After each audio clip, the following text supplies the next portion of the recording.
Hi, I'm Xeonus and this is my analysis on how to play Bristleback.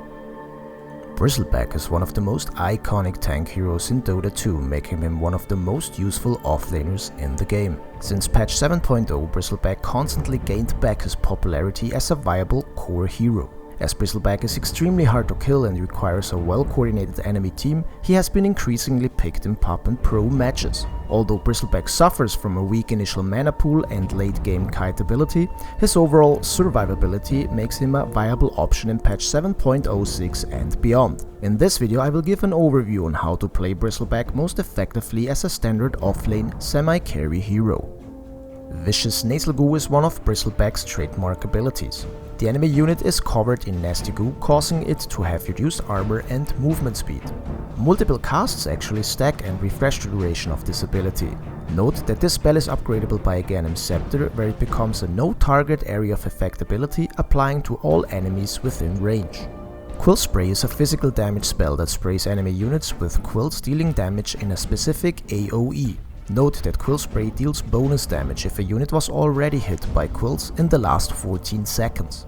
When leveling Quill Spray, base damage and stack damage increase significantly. The spell radius, stack duration of 14 seconds and maximum damage are not affected. Quill Spray becomes increasingly effective when used in combination with Vicious Nasal Goo and should therefore be used extensively if the mana pool and the situation allows it.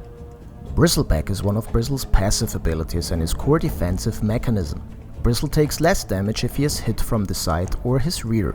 If Bristle takes 210 damage from the rear, he releases a Quill Spray corresponding to the currently active Quill Spray level.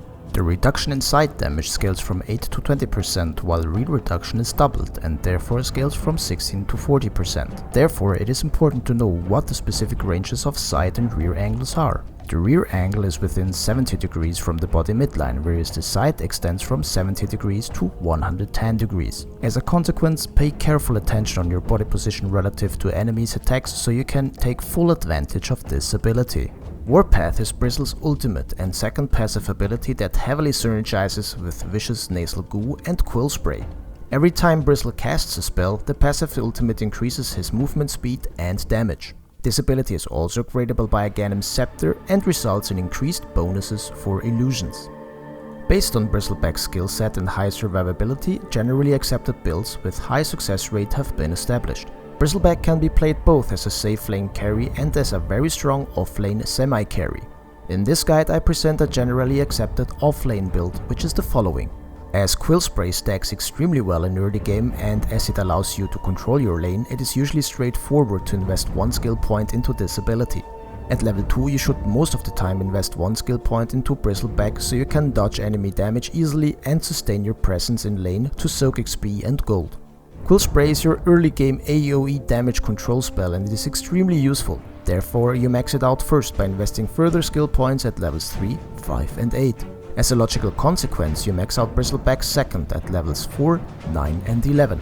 Nasal Goo is only useful in the mid to late game in combination with your team and your damage stacks. Therefore, it is common to invest one skill point into Nasal Goo only at level 7 and max it out at levels 13, 14 and 16. Your passive ultimate, Warpath, is already enough powerful at level 6 and therefore is only later leveled at 12 and 18, while Tenantry skills are leveled at the standard 10, 15, 20 and 25, which I will now analyze in more detail. How you level the talent tree is highly situational and should usually be dependent on your current needs. At level 10 you can either increase your mana regen by 2 or strength by 8. Which opinion you choose depends on your teams and the enemy's lineup. For example, if your team consists of a Crystal Maiden, it makes sense to invest into 8 strength, as your team anyways benefits from Crystal Maiden's mana aura. At level 15 you can either increase your health by 255 or your goo stacks by 4. Statistically speaking, so far increasing your health is not better than increasing your goo stacks, although increasing your health is more popular as it makes you even more tanky. At level 20 you can either increase your attack speed by 50 or get 10% spell lifesteal. Both options depend on your item choices and your goal of survivability versus success rate in attacking the enemy and should therefore be heavily dependent on the current game. At level 25 you can either increase your health regeneration by 30 or get plus 25 quill stack damage. Taken together, Bristleback's talent tree either revolves around increasing survivability or increasing attack speed and damage and its corresponding stack improvements. Therefore, in most scenarios, sticking to one theme, be it survivability or damage, is the most obvious choice. I want to emphasize that the item choices you make always have to be adapted to the situation at hand and should prioritize efficiency against the enemy lineup. Here I will give an overview of the most popular items and provide reasoning for their choice. As Bristleback is an extremely tanky hero, it might be counterintuitive to think that buying tanky items benefits this hero. This is however the case and makes Bristleback nearly unkillable. Starting items are pretty standard but can be adapted depending if you play a core offlane Bristleback or switch to the safe lane. Nevertheless, you should go with plenty of consumables to sustain in lane, such as tangos, a healing salve, a clarity potion and an enchanted mango. Also purchase a stout shield to sustain even longer in lane. As soon as you can afford it, buy boots of speed to increase your movement speed so you can catch up with the enemy and dish out the maximum amount of damage with quill spray. One of your core early game items is a Vanguard. It allows you to passively block 70 melee and 35 range damage while providing you with more HP and health regeneration. Core items for the offlane role usually consist of power treads, a magic wand and a solar crest. Although Heaven's Halberd might be more important for Bristleback to obtain in certain situations, Solar Crest offers even more armor reduction and miss stats that complement his skill sets incredibly well. Solar Crest is in general more team oriented and beneficial if you need early mana regen.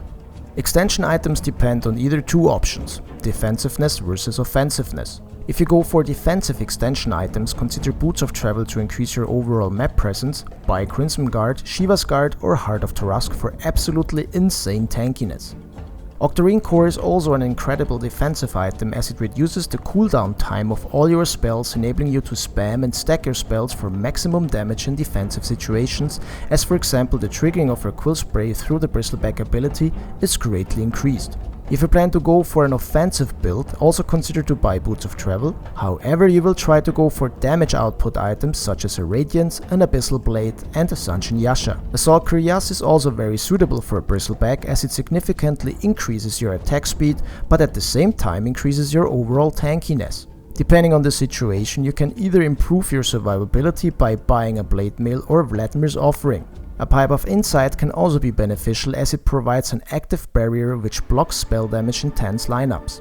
Heaven's Halberd might be considered to be a core item for Bristleback, but its cost and its usability heavily depend on the game.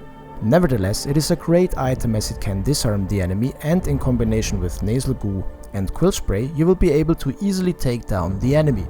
Lotus Orb is also a rather situational item that can be extremely helpful if the enemy has many nukes at his disposal.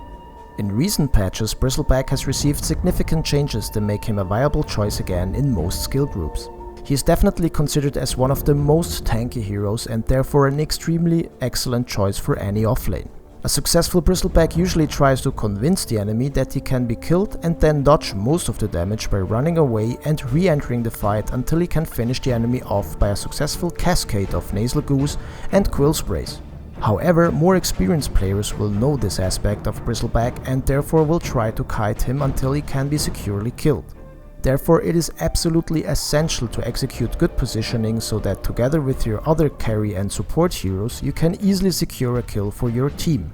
Of course, if you feel confident about your current game and there is a general weakness in terms of damage sustainability in the enemy lineup, do not hesitate to initiate team fights and spam your spells extensively for maximum efficiency. Bristleback in general synergizes well with ranged support heroes that can harass the enemy, especially if you are not solo laning the offlane position. Honorable mentions for good support heroes that synergize well with Bristleback consist of Skywrath Mage, Dazzle, Omni Knight and Witch Doctor, to only name a few. Of course, there are many more beneficial lineups which would however go beyond the scope of this guide. Although Bristleback is one of the most tanky heroes in the game, there are a few heroes that can nullify his sustainability. An obvious foe is Axe that can cast Berserker's Call, so you have to attack him and therefore you will not be able to use your Bristleback. Another similar foe is Legion Commander, as she can also force you to fight face to face. Further honorable mentions that use similar principles of forcing fights consist of Slark or nukers like Silencer that can easily nullify Bristleback's tankiness. Thank you for watching my in-depth analysis on how to play Bristleback. As this is a new format of my guide series, I am highly dependent on your feedback. You can help in making this video more popular by subscribing to my channel, as well as sharing and liking this video, as it will result in significantly higher rated search results on YouTube. Good luck, have fun, and see you guys next time.